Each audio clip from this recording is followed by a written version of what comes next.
Hey team, Bill Storm here with you, and welcome to Lessons in Leadership. This week, we're going to dive into chapter 3 of our study series based on John Maxwell's book, Leadership Gold. Now, the title of this chapter is Defining Moments Define Your Leadership. Now, there are 26 lessons in this series, so you're going to want to be sure to like and subscribe to the channel right now so that you're notified when the next lesson becomes available. And also be sure to check out the description box where you're going to find a link to the show notes, the teaching video, the team meeting handouts, and also a biblical alignment check. Okay, defining moments define your leadership. Let's dig in. Now, again, this is a study series, so we're going to hear what John has to say, and then I'll make some comments on it and share some personal stories along the way so you can see whether this is in alignment with your thinking and what takeaways you can use in your own leadership. So, gang, we've all had these pivotal moments, right? When stakes are really high, emotions run deep, and decisions had to be made under pressure. Now, these are what John Maxwell calls defining moments. So in chapter 3 of Leadership Gold, he makes one thing unmistakably clear: how you respond in these moments will shape how you're remembered as a leader. Okay, how you respond in these moments will shape how you're remembered as a leader. So let's take a look here at what a defining moment is. Like, what are defining moments? So John describes defining moments as crucibles that challenge our values, our leadership philosophy, and our inner resolve. Like I said in the previous video, this is where the rubber meets the road. This is where you find out whether or not you're the kind of leader that walks their talk. So these moments might come as crises, right? Unexpected opportunities. They might be difficult conversations. They might be moral dilemmas. They may be personal losses. But in the heat of the moment, your response will either elevate your leadership, or it's going to expose you, or it's going to expose the cracks in your leadership. So in John's words, the decisions you make during defining moments become the permanent road markers on your leadership journey. I would say it this way: these decisions are what define your character. Now, I'm going to share a quick backstory with you here a little bit so you can see where I'm coming from. One of those defining moments where I had to really do a gut check, and that was in 2020 when COVID hit. Okay. Now, the largest part of my business is coaching. Okay. I mentor business owners, mostly business owners that are brick and mortar business owners, or at least that's how it was at the time. So what happened was when COVID showed up on the scene, all of a sudden fear and panic struck, and half of those businesses were literally shut down because of state and federal mandates that said you can no longer operate. You have to close your doors because we're in this emergency state, so you need to shut your doors. Well, of course, with a brick and mortar business, if you have to shut your doors, that means you're going to lose revenue. So what's the first thing that a brick and mortar business does if they're fearful of losing revenue? Well, they start to have to cut back on their expenses hard and heavy. So at that point, I literally lost half of my own clientele overnight, 50%, just like that. And I could understand why, right? They would make that decision because having a coach or having a mentor is a luxury that you have. Now, of course, there are some business owners that said, you know what, now is the time I need a coach more than ever, because how am I going to navigate this? This is new to me. I need a leader. I need somebody who can help me overcome these fears and these obstacles and get through this thing, through the unknown, because we don't know how long this is going to last. That was real fear. So 50% of the people said, oh, I'm scared, I'm going to cut the expense. And then the other 50 people were the people that said, no, I'm going to hang in here, Bill. I need your help to get through this. So now COVID lasted a long time. So now about 6 months into this, even the 50% that stayed on board, 50% of that 50% finally were fearful enough where they dropped the expense too. So now I went from 100% clientele. I lost half of it in the first wave, and then I lost another half of that half within the second wave. So now I was down to 25%. So what did that do? That tested my own leadership. That tested my own resolve. I had to figure out what the heck I was going to do. But one of the lessons that I remember learning from Tony Robbins was it's not about your resources, it's about your resourcefulness. And that's exactly what we need to do as leaders when we teach other people. So what did I do? I started looking for other opportunities outside of that brick and mortar space, right? The world is a big place, and there was a lot of other opportunities for businesses that I could mentor, that I could coach, that weren't in that space, that weren't having those same challenges.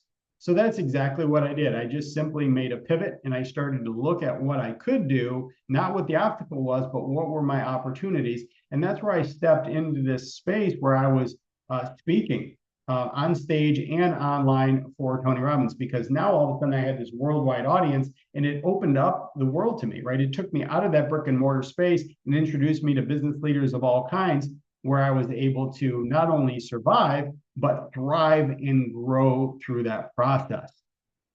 So I thought I'd share that with you because that was definitely a scary, scary time in my life, and an opportunity to either bury my head or rise up. So here's some key takeaways from chapter 3, according to John. And again, I don't always agree with everything that I read, so I want to share these with you, and you can decide whether or not you agree or not based on your experience. Number 1, defining moments are inevitable. So you can't avoid them, and nor can you fully prepare for the exact form that they're going to take, right? But what you can do is you can build the internal strength and values necessary to face them with integrity when they arise, right? So this is where when they show up, you either decide to step up or you decide to go hide. And it's how you've prepared yourself internally. Do you have that strength? Do you have the faith? Do you have the belief that you can make it through this thing? Can you turn lemons into lemonade?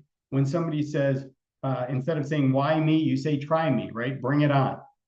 Number 2, defining moments reveal your character. So in high pressure situations, people don't rise to the occasion. They fall back on their training and their values. So a leader's true character is magnified in the moment when their excuses will no longer help them and deflection won't even work. So that's why we say, especially in sports, like jiu-jitsu for me is a passion that I've had for a number of years. And one of the things that we say for sure is when you're in competition, you're not going to rise to the occasion. You're going to fall back onto how well you trained in advance for that.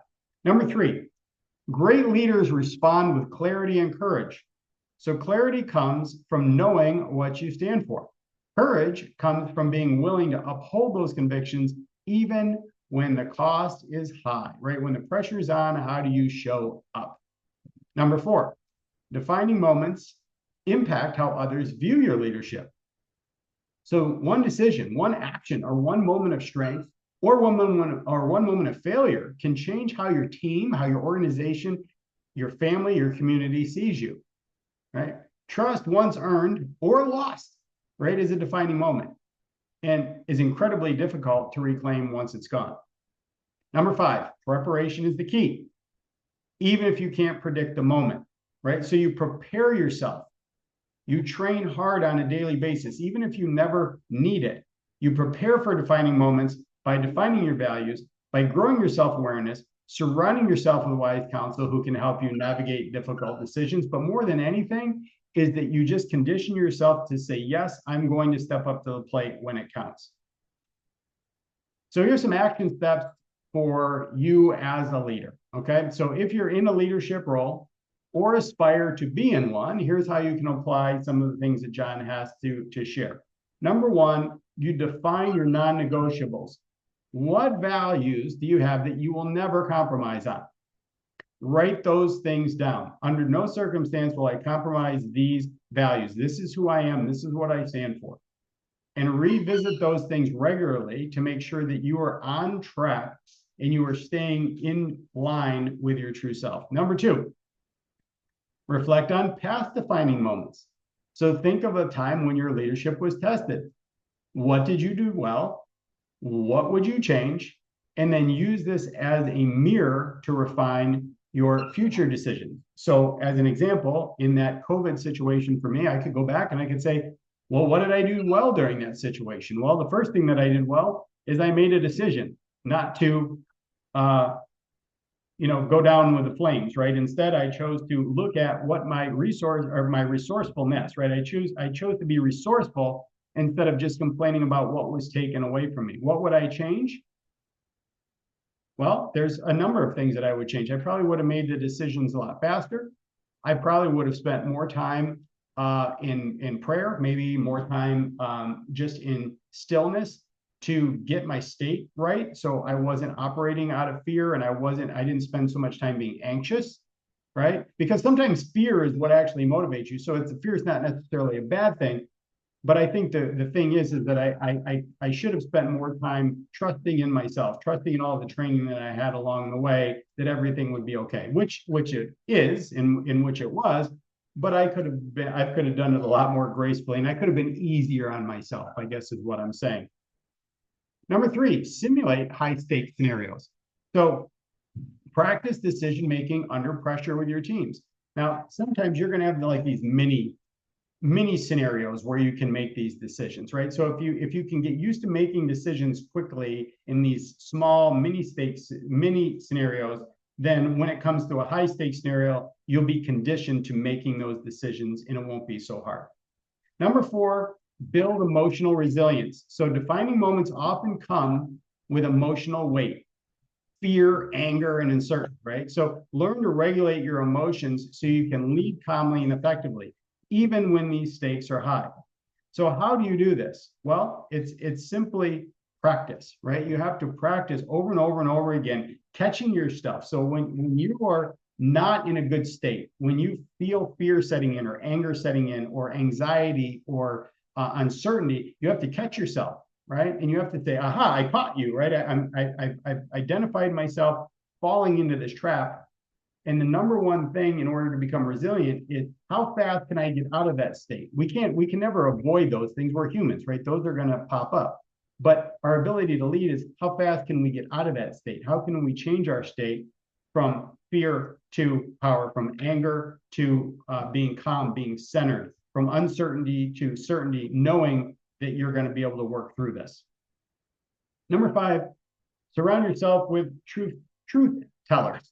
So cultivate relationships with mentors, peers, or advisors who are going to challenge your thinking.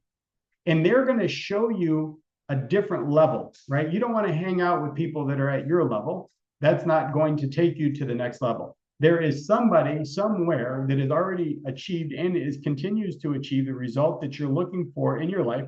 And those are the people that you want to spend your time with, because those are the people that are going to reassure you that, yes, this is possible. It's possible for them. And if it's possible for them, it's possible for you. And then number 6, decide in advance how you're going to show up. Will you be calm? Will you be centered under pressure? Or are you going to be reactive? Are you going to react, or are you going to respond? There's a big difference. Are you going to be compassionate or cold? Are you going to be decisive or indecisive? Pre-deciding the kind of leader you want to be makes it more likely that you're going to embody that in that moment. So we used to call that the act as if principle. Act as if you're the person that you want to be, and start to show up like that. So final thoughts from John. Leadership isn't about perfection.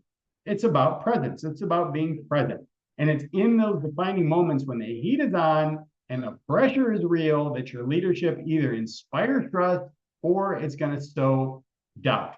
So as John says, you may not be able to control when your defining moments come, but you can control how you prepare for them and how you respond. So the question becomes, will you let the moments define you, or will you define the moment? As a leader, choose courage, choose clarity, and choose to lead well. Gang, if you enjoyed today's study session, again, please make sure that you go to the description box to download the show notes. I've got some team handouts for you, and there's a special bonus section called a biblical alignment check, and you'll also find the teaching video there. You can also get there directly by just going to my website, billstorm.com/notes, and you'll be able to grab them right there. Okay, that's it for chapter 3. We'll see you next time for chapter 4.